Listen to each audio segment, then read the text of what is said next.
Hello and welcome to my guide to Norushen. Norushen is the third boss in the Siege-of-orgrimmar, and mechanically he does have quite a lot of things, but it's the sort of fight that once you execute it correctly, you will get a kill. Now this is one of those things where the ordering of a few different mechanics will involve a bit of discussion with the raid, and your raid leader will probably have quite a bit of things to work out. So let's get into the guide. Now the first thing I'm going to do is give you a bit of a brief overview. The fight's main mechanic is called Corruption. You will start at 75 Corruption as shown on the extra power bar that will appear on your UI. The starting level of 75 causes players to do about 50% less damage to the Amalgam of Corruption, who is the main boss. Corruption is removed by completing these things called tests. You pretty much go into a phased area, do a little thing, you pop out and you'll have less corruption. Now we'll go over these in specific later, but basically you click on the yellow orb which takes you to the phased area, you deal with the mobs and then you lose your corruption. Now removing corruption makes you more effective. It makes DPS do full damage, healers get a healing down buff, and tanks take less damage. There are also two kinds of adds who must be killed and have their mechanics dealt with. Also the boss does what could nearly be considered a soften rage at 50%, which signifies the start of a burn phase. Now let's get into the specifics of the first phase, which is I'm just going to refer to as the normal phase. Now I'm going to mention the test phase a few times in this section, but don't worry, I'll cover it in full in its own little bit. So first of all, let's talk about the tanks. There are two different abilities that are relevant. The first one is called Unleashed Anger, which does roughly 280k damage to the tank. The tank swap ability is called Self-Doubt, and this increases your damage taken from Unleashed Anger by 50% and therefore requires a tank swap. It's a stacking ability. And the next ability is called Icy Fear. This is a raid-wide damage, and the amount of damage it does increases as the fight goes on, based on how low the health of the Amalgam is. So pretty much as the fight goes on, this will do more damage, and our group, we stacked up, obviously to more effectively heal through this. It's pretty much needed to be able to keep everyone up, if I'm honest. Now his next ability is called Blind Hatred. This is used every 60 seconds and it lasts for 30 seconds. It's a large instant kill, well essentially instant kill, beam that originates from him and moves around the radius of the room. Think a little bit like Duramu's beam, but without the horrific maze to go with it.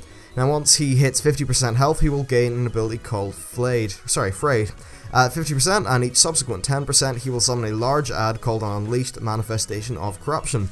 This I will talk about now. So, let's talk about the adds.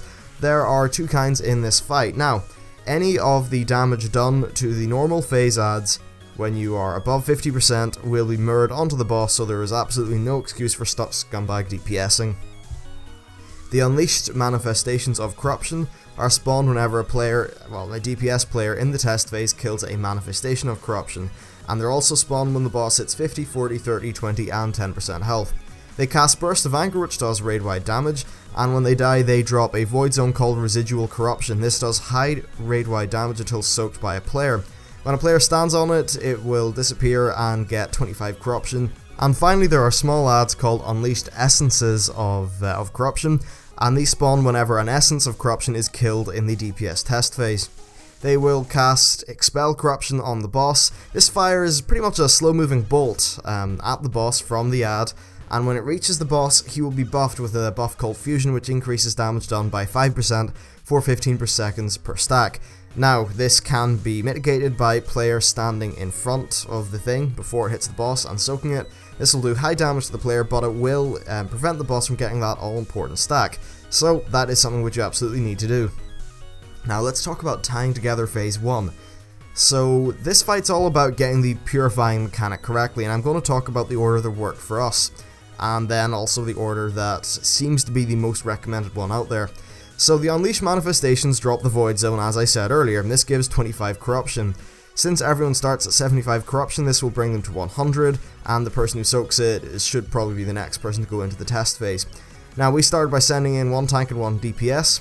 Once the tank comes out, they will have 0% corruption, and can therefore soak 4 Void Zones.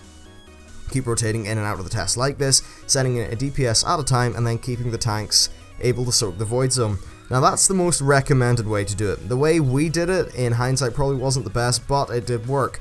We rotated, we have the DPSs soak up the Void Zones right before they were going to go into the test phase anyway, However, I'm not really sure that this was the most effective use of our DPS players, as we ended up being quite close to the enrage despite having 530 plus gear for nearly everyone in the raid. So there's that.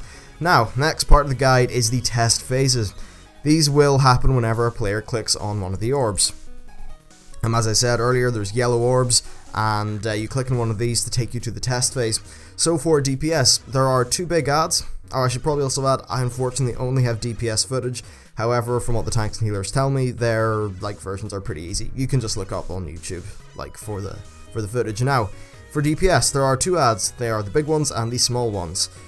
The ads leave a globe on the floor when killed, which reduces corruption, so you should definitely walk over these.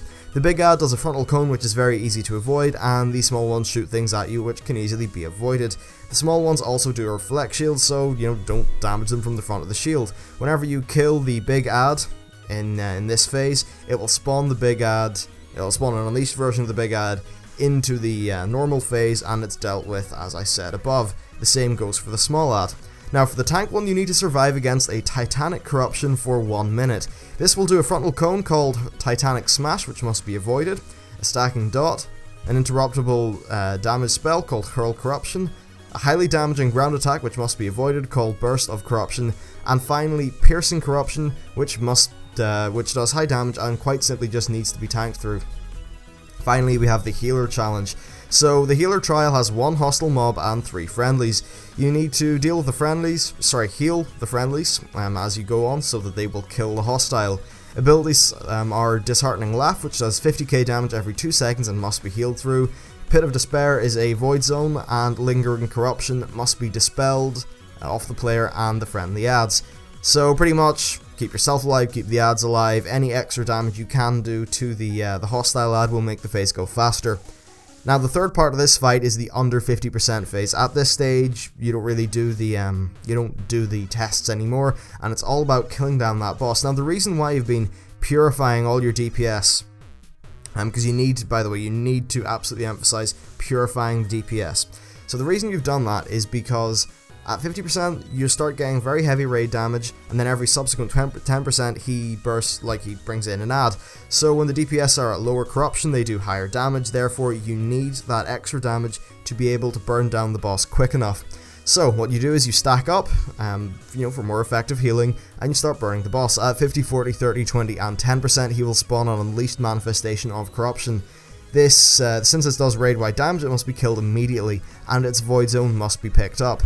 The damage from Icy Fear will start to get very high because it does increase as the boss's health decreases, so the healers must be ready to have cooldowns and that sort of thing in case the raid starts getting low. This is the kind of thing that the healers will probably just talk about and work it out between themselves.